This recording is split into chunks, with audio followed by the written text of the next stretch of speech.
Hello, ladies and gentlemen. Welcome back to the channel. I hope your day and your week have been going very well so far. We've got a new day, which of course means a new NBA player prop video to share with you guys.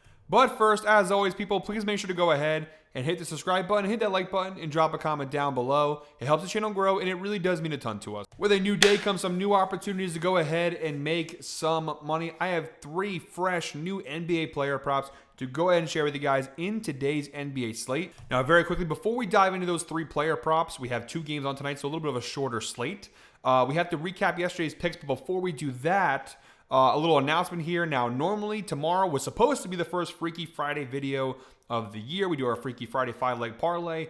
2 things. Number 1, I'm traveling to New Orleans, going there for the weekend. I'm leaving tonight. I'm going to be at Pelicans Spurs tomorrow night. So NBA game, going to Texas A&M LSU on Saturday, and then Saints Bucks on Sunday. So a filled weekend. So I can't record after today. My plan was to record Freaky Friday this morning. Unfortunately, none of the props, none of the lines are available yet at the time I'm recording this video. So I can't just record a video I don't have lines for. I'm not going to be home. My flight is very late. I'm leaving at like 4 a.m. Very early flight. And I work all day, so I'll be gone. So unfortunately, no video for the rest of the weekend. I will be back on Tuesday. So I know it's inconvenient. The season just started and I'm gone for the next 4 or 5 days. But after today, we won't have another NBA player prop video until Tuesday. So I do want to go ahead and apologize for that now. Quick little recap of how we did last night before we dive into today's player props. Jumping over to GuyBostonSports.com, where you can find all of our recaps. Again, not a great night last night. 2-4 last night. We did hit on Brandon Miller and Yanni. A couple of close misses. Jalen Duren was looking good, but he was in foul trouble early. Didn't play a lot of minutes. Harden was looking good in the first half, and then the Clippers were getting blown out, so he didn't really play as well as he should have. He missed it, but not too much. Ingram missed it. Simons missed it by 3. A lot of close misses, but they are misses nonetheless. For all the people commenting, I see you. Yeah, we're not off to a great start, but it's very difficult in the early parts of the NBA season. I know Ev, the other guy on the channel, I should say, he's been off to a bit of a slow start as well. It's tough betting in the early parts of the season, so you can go ahead and hate comment all you want. We're doing just A-okay. We got a lot of basketball to go. So 2-4 last night. We're going to go ahead and turn it around. Hopefully in tonight's slate, 3 picks coming your way right now. All right, guys, starting things off, our first pick in today's video, jumping over to the outlier screen here. We're targeting Thunder Pacers, a rematch of the NBA Finals. A little bit different, though, without Halliburton, obviously. 7:30 p.m. tip-off.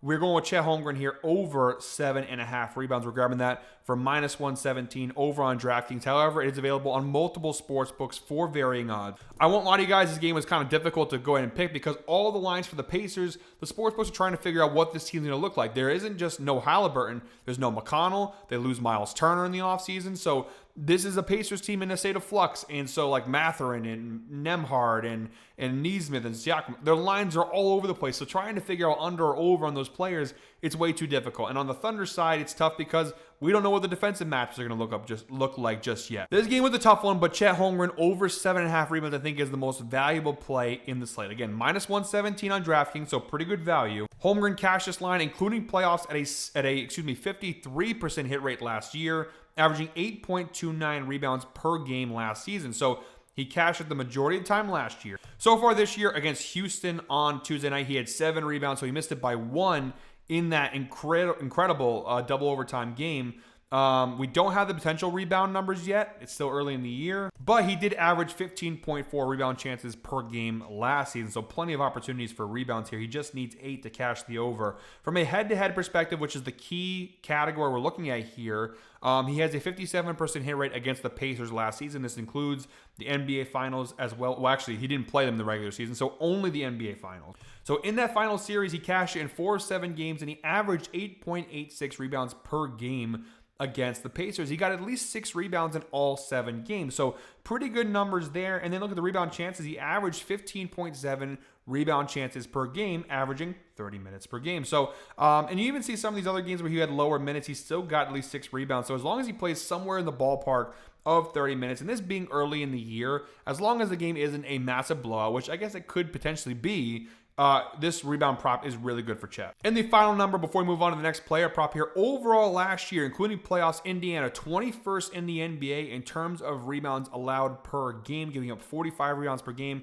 If we do narrow that down to power forward, and I know Chet is listed as a center, but he's playing more power forward in the lineup, as you can see. Hartenstein obviously takes a lot of minutes from the center spot. But the Pacers last year, 25th in the NBA in terms of rebounds allowed to power forwards, giving up 10.8 rebounds per game to the power forward position versus centers, also 25th. So regardless if he plays center or power forward, it's a good matchup spot. This is not a very good rebounding team last year with Miles Turner gone. I don't think it's going to be a better rebounding team this year. So 8 rebounds is very gettable for Chet here. All right, guys, our second player prop in today's video. Moving on to the Nuggets-Warriors game, 10 p.m. tip-off tonight. I've got Nikola Jokic of the Denver Nuggets over 19.5 rebounds plus assists. I'm grabbing that for -130 over on BetMGM. If you guys don't have this available to you on your sportsbook, you can always adjust the line. You can add an extra one, get to 20.5. It's still not a bad player prop. Obviously, though, if I can get it for -120 on BetMGM, or -130, excuse me, on BetMGM, I'll take the extra rebound / assist off.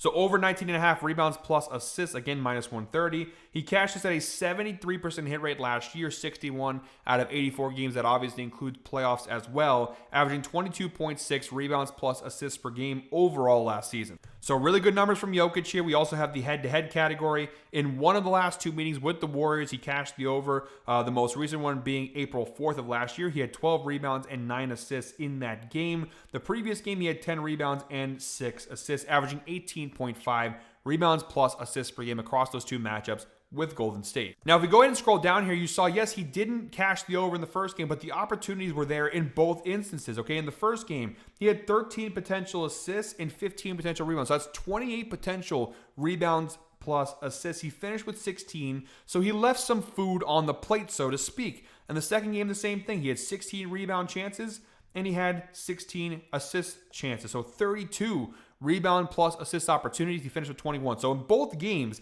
he left some opportunities on the table. Of course, that typically is going to happen. Some guys don't make the shot on the assist opportunity.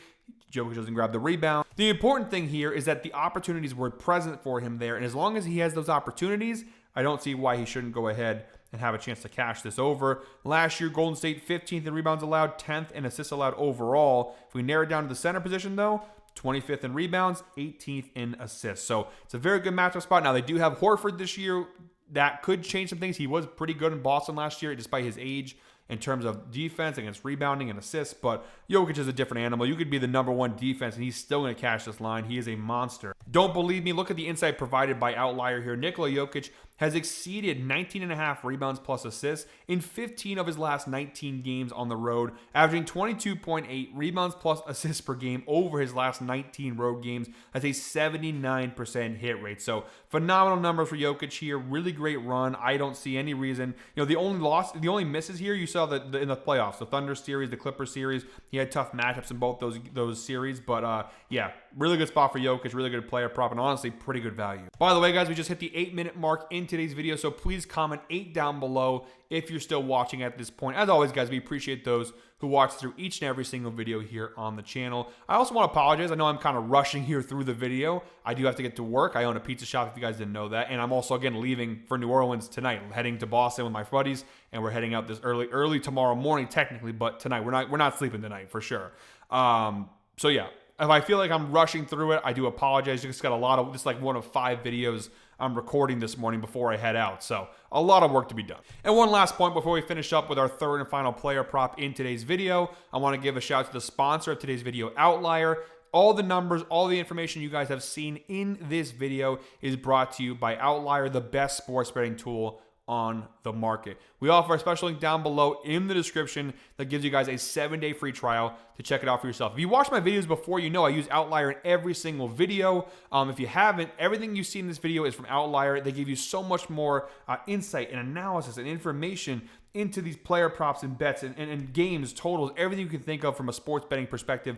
They have it. They have so many new features they're constantly adding as well. As you can see, they show the numbers for rebounds allowed per quarter, per half, everything. And there's so much more. I'm only giving you guys a taste of what Outlier provides. So please go ahead, check it out for yourself. 7-day free trial. When you use the link down below in the description. Shout out to Outlier for being a proud sponsor of Guy Boston Sports. All right, guys, in our third and final player prop in today's video, sticking with this Nuggets-Warriors game, again, 10 p.m. tip-off, I'm going with Steph Curry over 29.5 points plus assists, which I'm grabbing for -146 over on DraftKings. A little juiced, I understand that. but I still think it's worth it. He cashed this line at a 52% hit rate last year, averaging 30.41 points plus assists per game overall last year. We do go ahead and look at the head-to-head numbers. 2 of his last 3 matchups against the Nuggets, he cashed the over. That's, of course, a 67% hit rate, averaging 34.33 points plus assists per game across those 3 matchups. The one time he missed it, he still just barely missed it by 3 with 20 points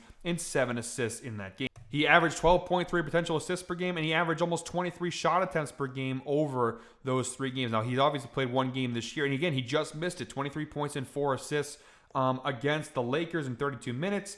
We don't have the potential assist numbers, unfortunately, but he did leave some shots on the table. Obviously, 6 for 14, not his best shooting performance. 3 for 9 from 3. He did go 8 for 8 from the free throw line, however. But obviously, he hits 1 more shot, and they cash that over. And even 1 more assist. So I do like the spot here from a matchup perspective as well. The Nuggets last year, 24th in points allowed, 29th in assists allowed overall. You narrow that down to the point guard position, 14th in points allowed, and 26th in assists allowed. So it's a good matchup spot as well. And Steph Curry has exceeded 30.5 points plus assists in 5 straight games versus bottom 10 defenses for points allowed, averaging 41.2 points plus assists per game over his last 5 games against bottom 10 defenses for points allowed. That goes back to last season. Again, we're getting it at 29.5. You could take it at 30.5. It's still not a bad bet, but ultimately that extra point / assist can make the world of difference. So I'm taking it over 29.5. If you don't have it available, 30.5 is a reasonable play as well. All right, guys, that is it for me today. Thank you very much, as always, for watching. One more time, please make sure to go ahead and hit the subscribe button, hit that like button, and drop a comment down below. We'll be back on Tuesday with more NBA player props. Until then, guys, enjoy your weekend. Let's go ahead and make some damn money, baby. Let's go.